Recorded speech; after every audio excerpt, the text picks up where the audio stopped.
Anji Hallewell here, Womenlines influencer on a positive mindset. So today I want to share with you 3 things that I have noticed of what really gets in the way of people's success and what we can do or start to do to overcome those things.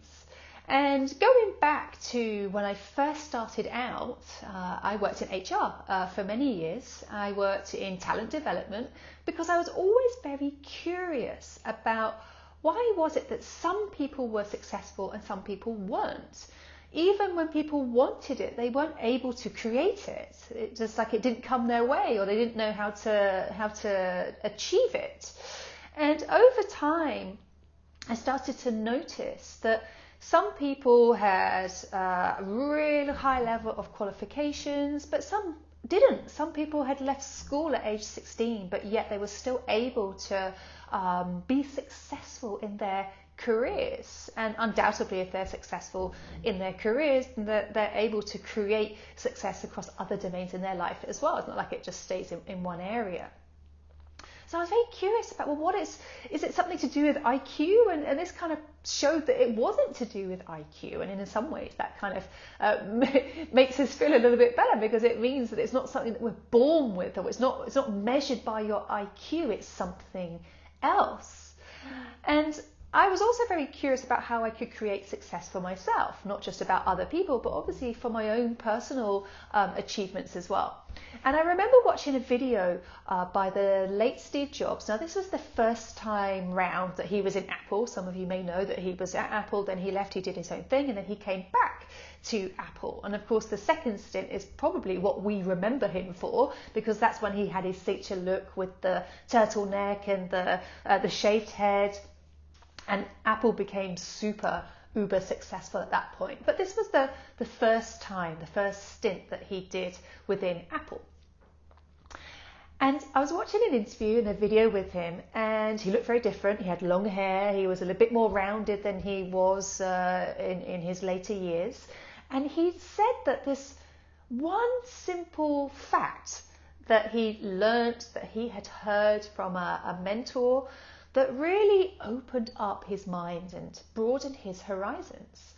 And I'm going to paraphrase that rather than directly quoting him, but he was essentially saying that everything around us that we call life has been created by somebody.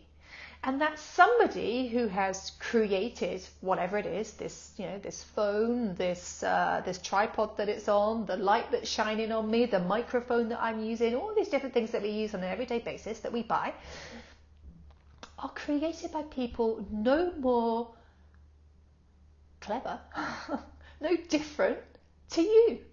They're no different to you. And as I was watching this, it really made sense to me that it's more about your courage and your guts and your determination and actually bringing your ideas to fruition, rather than intellectual capability or being better or being richer or being more clever or being more this, that and the other. And this is something that anyone creates. This is good news, guys, because this means that anyone can do that. We've just got to find it, right? We've just got to shift our mindset into that mode, and then we can create. So the 3 things that I have noticed over time as I've been working with professionals about what creates success, there are 3 things. So the first one is clarity. You need to know what it is that you're going for as an end result. What is the vision? What is it that you are trying to create? Because an end goal hasn't happened yet. It's in the future. So actually it's a concept because it hasn't happened yet. But yet we want to make it a reality. We don't want it to be just a concept. We want it to actually happen. So we have to channel and plow our efforts to actually reach it. And this is the hardest thing for people, because there's so many things that distract us that we can find it very difficult to find clarity. But if you look at the most successful leaders out there today, they are all doing something to make sure that their mind is clear, is sharp. For example, they're doing meditation, they're practicing mindfulness, they're doing yoga, they're blocking out 90 minutes in their diary every single day, so they actually have some free time where they can actually just think clearly and make powerful decisions. Number 2, you've got to really know the good and the bad of yourself. I'm talking about your personality. Now, there are things that are awesome about you in your personality that when you connect to those things, when you bring those to the forefront, when they emerge, wonderful things happen.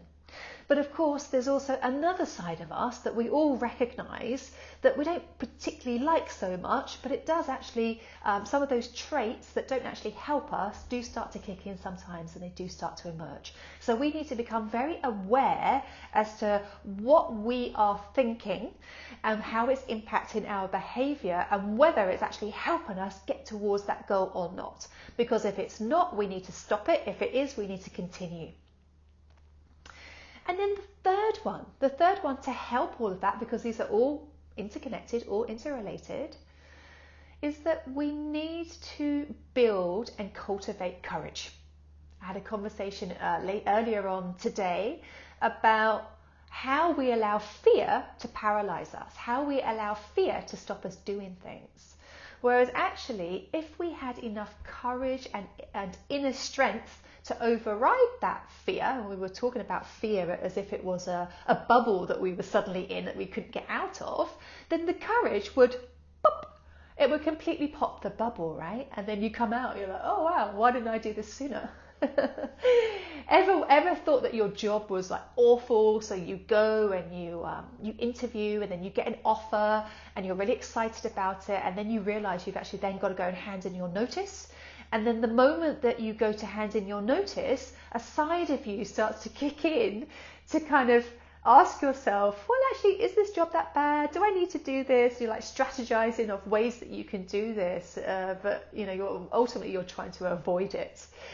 So courage will overcome all of the self-doubt and all of the fear, so we can actually follow through onto that end vision, that end goal that we want to create, and that's what will make us successful in life.